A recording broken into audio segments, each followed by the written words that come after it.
بسم اللہ الرحمن الرحیم۔ پارہ 15 سورہ بنی اسرائیل آیت نمبر 26۔ آتا ذل قربا حق کا،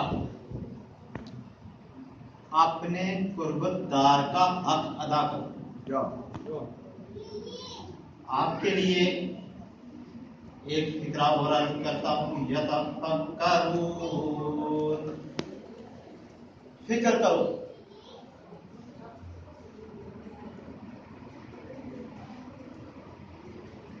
سامعین حضرات، یہ اس آیات کی جو میں نے تلاوت کا شرف حاصل کیا، سننے میں آپ کو چھوٹا سا لگا، اس کے معنی اتنے وسیع ہیں کہ اگر وقت ہو، ٹائم ہو، تو میں دعوے سے کہتا ہوں کہ اس کی تشریح، اس کی ایکسپلینیشن کے لیے مجھے 6 گھنٹے چاہیے۔ کس ڈھنگ سے بطور ایک ٹیچر، ایک استاد ہونے کی حیثیت سے، کہ ورلڈ کو چاہیے فارمولا، کہ مسئلہ کیسے حل ہوتا ہے فارمولا سے۔ آج فارمولا پوچھا جاتا ہے، کون سا میزائل کس فارمولے سے بنتا ہے، کون سا ایسڈ کس فارمولے سے بنتا ہے، کون سا کھانا کس فارمولے سے بنتا ہے، اور کون سا ثبوت، کون سا شجرہ کس ڈی این اے سے ثابت ہوتا ہے۔ کیا بات، کیا بات۔ تو فرق ہوتا ہے بتانے میں، فرق ہوتا ہے پکانے میں، فرق ہوتا ہے سمجھانے میں، فرق ہوتا ہے گانے میں۔ ہمیں یہ وقت نصیب نہیں ہوتا کہ جمعہ مبارک کو بھی بہت کم ٹائم ہوتا ہے، لوگ دوڑتے بھاگتے آتے ہیں اور چلے جاتے ہیں۔ کبھی وقت نہیں ملتا کہ تفصیل سے ہم کسی بات کو سنیں اور اتنے حاضر جواب بن جائیں کہ اپنے قربا کا حق ادا ہو جائے۔ اب آپ سمجھ جائیں گے ذی القربہ کون ہے۔ یہ قرآن کریم کہہ رہا ہے، فرمان قرآن ہے، قرابت داروں کا حق ادا کرو۔ آرڈر ہو گیا بھائی، آرڈر ہو گیا 10 بجے اسکول پہنچنا ہے۔ آرڈر ہو گیا اللہ تعالیٰ کی طرف سے کہ قرابت داروں کا حق ادا کرو، تو پھر اس میں کوئی کوسچن کرے اور کوئی مم ہو کر بیٹھ جائے، اس کا جواب نہ آئے، تو اس کو پھر وہ جرت نہیں کہتے، پھر وہ درس نہیں کہتے جو درس حسینی ہے، وہ سبق نہیں کہتے، وہ خطبہ نہیں کہتے اس کو جو خطبہ علی ہے، وہ خطبہ نہیں کہتے اس خطبہ کو جو خطبہ نبی ہے۔ تو اس کی پہچاننے کے لیے فارمولے کے طور پر میں نے کہا کہ قربت داروں کا حق ادا کیجئے۔ پارہ نمبر 15 سورہ بنی اسرائیل آیت نمبر 26۔ اس کی حیثیت سے میں آپ کو کہتا ہوں کہ اگر کوئی پوچھے کہ آپ کے جانے کا راستہ غلط ہے، کیسے ثابت کرو گے؟ پروف ہی نہیں ہے بھائی، غلط ہو سکتا ہے۔ جیسے ابلیس کو کہا کہ آدم کو سجدہ کرو، کہا نہیں کرتا، میں نے بہت بڑا پڑھ لیا، آج بھی تو موجود ہے۔ اس کو جواب کیسے دیں؟ اس کو جواب دینے کے لیے آپ کہو گے ہمیں ابلیس دکھائی نہیں دیتا، ہم کیسے جواب دیں؟ بھائی جو آپ سے سوال کرے گا وہ زبان اس کی، سوال اس کا، زبان اس کی۔ ایک ولی کی آپ کو کہانی بیان کرتا ہوں، ایک حقیقت، ایک سٹوری، کہ جن کا نام بابا فرید کے نام سے جانا جاتا ہے، بابا فرید شکر گنج لے لیا علی کے در سے، بن گئے ولی۔ سوالی چلا گیا، کہتا ہے اے بابا، سنا ہے آپ کی دعا قبول ہوتی ہے، جو نکلتی ہے منہ سے اثر رکھتی ہے نہیں طاقت پرواز مگر رکھتی ہے۔ کہا اثر رکھتی ہے، ہم بہت غریب ہیں، کچھ دیجئے۔ کہا میرے پاس تو کچھ نہیں، جاؤ مٹی لے کر آؤ۔ ایک مٹی کی ایک مٹھی لائی تو سرکار نے، اس ولی نے کیا کیا؟ بابا فرید نے سورہ فاتحہ پڑھی جو ہم روز پڑھتے ہیں، مٹی پہ چپ کر کے دے دیا، کہا گھر جا کر کھولنا، کھولا تو سونا بن گیا۔ اس نے کہا آسان سا کام ہے بھائی، کون سا مشکل ہے، مہینہ چلتے رہے، اتنا ٹائم چلتے رہے۔ بابا نے کیا دیا؟ ارے ایک مٹی کی مٹی دی، یہ تو ہم بھی فاتحہ سورہ تو ہمیں بھی آتی ہے، ہم بھی تو روز نماز میں پڑھتے ہیں، پڑھ لیں گے۔ بیگ بھرا مٹی کا، وہ ساری رات پڑھتا رہا، صبح ہوئی تو وہی مٹی، چلا گیا دربار میں، کہا جہاں محفل بیٹھی تھی ولی کے پاس چلا گیا، کہا اے بابا یہ بتائیے، ہم نے ساری رات پڑھا، آپ نے ایک بار پڑھا، ہم نے سورہ فاتحہ کو پوری رات پڑھا تو اسی طرح مٹی رہی۔ کہا کلام تو فریدی تھا، زبان فریدی نہ تھی۔ تو مطلب کہ ہمارا آواز اگر حسینی ہو، زبان حسینی ہو تو آواز حسینی ہے، زبان حسینی نہیں ہے، کردار حسینی نہیں ہے۔ ہمارا کردار بھی حسینی ہونا چاہیے، ہماری زبان بھی حسینی ہونی چاہیے۔ بے خطر کود پڑا نارے نمرود میں عشق، عقل تھی میوے تماشا لبے بام رہ گئی۔ کہ آج بھی ہو اگر ابراہیم سا انسان پیدا تو آپ کر سکتی ہے انداز گلستان پیدا۔ سبحان اللہ۔ تو آپ کے لیے پہلا سوال، بخشش کا راستہ کہاں ہے اور شروع کہاں سے ہوا؟ وکیل صاحب نے ایک بڑا اعلیٰ بیان دیا، مجھے ایک بات یاد آ گئی، کربل کی دھرتی کیا ہے؟ مرکز ہے، دلی نہیں مرکز۔ ارے کربل کی دھرتی مرکز ہے، آپ یہ سمجھ لو گے ہم کربل مناتے ہیں تو مرکز ہے نہیں، اس کا جواب ایک اور بھی ہے۔ اس میں رک جاؤ گے؟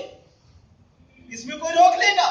ارے اس کا جواب یہ ہے، راجدھانی وہ ہوتی ہے جہاں سے آرڈر پاس ہوتا ہے، راجدھانی وہ ہوتی ہے جہاں سے پورے سال کا بل پاس ہوتا ہے، کس محکمے کو کتنا بجٹ دیا جائے۔ تو میرے اللہ نے کربلا کے کی دھرتی پر ہونے والی شہادت کے مہینے کو سال کا پہلا مہینہ دے کر بجٹ دے دیا دنیا کو کہ یہ مرکز ہے، بجٹ دے رہا ہے، سال کا دے رہا ہے، اس سے سال بنا کر دے دیا، بجٹ پاس کر کے دے دیا۔ تو ایک ثبوت۔ دوسرا ثبوت، آپ کیسے کہتے ہو جی سیدھا راستہ ہے؟ ٹیڑھا بھی ہو سکتا ہے، خالی محرم منانے سے، خالی تعزیہ کرنے سے بخشے نہیں جاتے، کیا ہوگا؟ آئیے اس کا جواب دکھاتا ہوں۔ سورہ پارہ نمبر 13 سورہ ابراہیم آیت نمبر 24 اور 27 کلمہ طیبہ، جس کو شجر طیبہ کی سے تشبیہ کیا گیا، قرآن کریم میں جا کر آپ دیکھ سکتے ہو، بہت سارے لوگوں نے پڑھا ہے، جن نوجوانوں نے نہیں پڑھا وہ دیکھ سکتے ہیں۔ اللہ تعالیٰ نے فرمایا کہ کلمہ طیبہ کیا ہے؟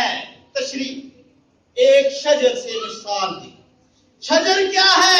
سرور کائنات، فخر موجودات، عالم دو جہاں، بے وسیلوں کے وسیلہ، بے سہاروں کے سہارا، جناب محمد مصطفیٰ صلی اللہ علیہ وسلم۔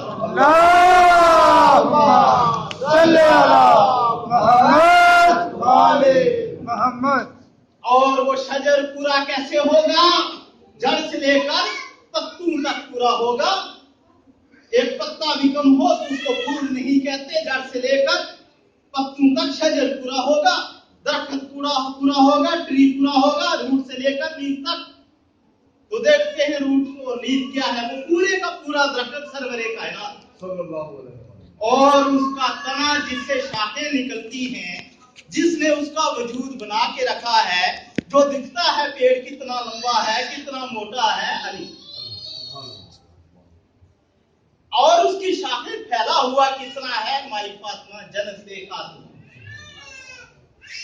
اور اس کے پھل بھی ہوں گے، پھل حسن و حسین، اور پھر پتے بھی ہوں گے بریتھنگ کے لیے، سانس لینے کے لیے، اور وہ پتے آلے بیت، اہل بیت پتے،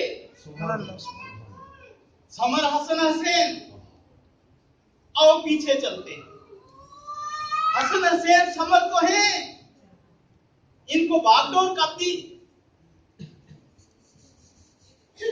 کربلا سے پہلے نہیں دی، جوان ہو کر نہیں دی، جس دن عید کے لیے کپڑے مانگ رہے تھے ماں سے کہ ہمیں رنگ برنگے کپڑے چاہیے، باقی والے بچے رنگ برنگے کپڑے پہن کر عید کی نماز کو جائیں گے، ہمیں بھی رنگ برنگے کپڑے چاہیے۔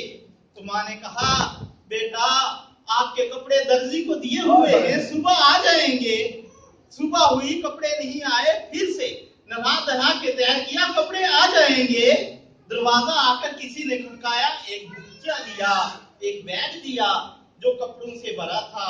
کپڑے کھولے، دو چھوٹے چھوٹے حمامے بھی تھے، پورا لباس بھی تھا، لیکن رنگ سفید تھا، رنگ سفید تھا۔ روح البیان صفحہ نمبر 189 پر ہے۔ کپڑے سفید تھے۔ وہ بات، وہ دکھ اللہ کو پسند نہیں آیا، برداشت نہیں ہوا۔ اللہ تعالیٰ نے جبریل امین کو بھیج دیا، مسئلہ حل کیا جائے۔ جبریل امین آگے اور ہاتھ میں افتابہ لیے ہوئے، سرور کائنات کے ارادے سے پانی ڈالا تو کپڑوں کا رنگ بدل گیا، ایک سرخ اور ایک سبز۔ سرخ جوڑا کپڑوں کا حسین کو دیا، سبز جوڑا حسن کو دیا۔ حسن شہید ہوئے تو لبوں پر سبز زہر لگا، حسین شہید ہوئے تو گلے پر سرخ خون لگا۔ ماں نے بھی چوما، باپ نے بھی چوما، نانا نے بھی چوما۔ دونوں نواسوں کو کندھے پہ بٹھا دیا، سوار کر دیا، کہاں نہا لو، آج نماز عید کو جا رہے ہیں، مہار کی جگہ میری زلفیں پکڑ لو۔ اور یہ مہار، یہ باغ آپ کے ہاتھ میں ہے۔ ہم کہتے ہیں ملک کی باغ ڈور کس کے ہاتھ میں ہے؟ کوسچن ہوتا ہے ملک کی باغ ڈور کس کے ہاتھ میں ہے؟ وہاں سے کوسچن چلا کہ ملک کی حکومت کس کو دی سرکار نے؟ اس وقت سے دکھا دیا کہ یہ باغ آپ کے ہاتھ میں ہے، جس طرف چاہو موڑ۔ اشارہ کیا تھا؟ کہنے کو ظلم تھی، لفظ ظلم کیوں نہیں کہا، باغ کیوں کہہ دیا؟ تاکہ یاد رہے کہ ملک کی باغ ڈور بھی ہاتھ میں آئے، ملک کی باغ ڈور بھی سنبھالنی ہے، امت کو بھی سنبھالنا ہے، اسلام کو بھی سنبھالنا ہے۔ تو پھر کیا ہوتا ہے؟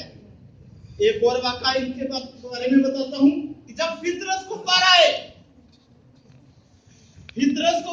تو فطرس نے کہا اے اللہ، اے باری تعالیٰ مجھے اجازت دیجئے کہ حسین کے قاتلوں کا ایک ایک کا بدلہ لے لوں 70,000 کے فرشتوں کی فوج لے کر۔ اللہ تعالیٰ نے فرمایا نہیں، ایسا مت کرو، جو ہو گیا وہ ہو گیا۔ کہا اے فطرس تو ایسا کر، 70,000 فرشتوں کا قافلہ لے کر چلا جا، ان کی قبر مبارک پر ماتم کر اور ان کو ثواب پیش کر۔ کس کا آرڈر ہوا؟ اللہ تعالیٰ کا ہوا۔ کس کو؟ فطرس کو ہوا۔ پھر کبھی ٹائم ملے گا میں بتاؤں گا۔ قرآن کریم کے پارے میں نے جن کے چن کے لکھے جمع کیا تو وہ 92 بنے۔ ابجد میں جیسے 786 بسم اللہ ہے، 92 اعداد جو ہیں محمد کے ہیں، اور ان 92 اعداد میں ساری چیزیں آتی ہیں۔ اللہ تعالیٰ نے ایک جگہ فرمایا کہ حضرت یحییٰ کے بیٹے زکریا کے بیٹے یحییٰ پر درود پڑھو۔ ارے کام کیا کیا؟ ماں کا خدمت گزار۔ آخر میں معذرت چاہوں گا،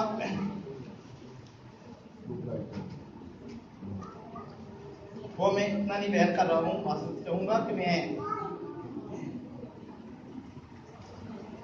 وکیل صاحب کی ایک بات میرے ذہن میں پھر آئی، میں آپ کو بتا رہا ہوں۔ حر کہ آج بھی حر ہیں، جیسے وہاں حر آئے تھے اپنا قافلہ چھوڑ کے ادھر، آج بھی حر ہیں۔ حر کا کیا پیغام ہے؟ وہ حروں کو کیا کہہ رہے ہیں؟ حر علیہ السلام حروں کو کیا کہہ رہے ہیں؟ یہ سنیے۔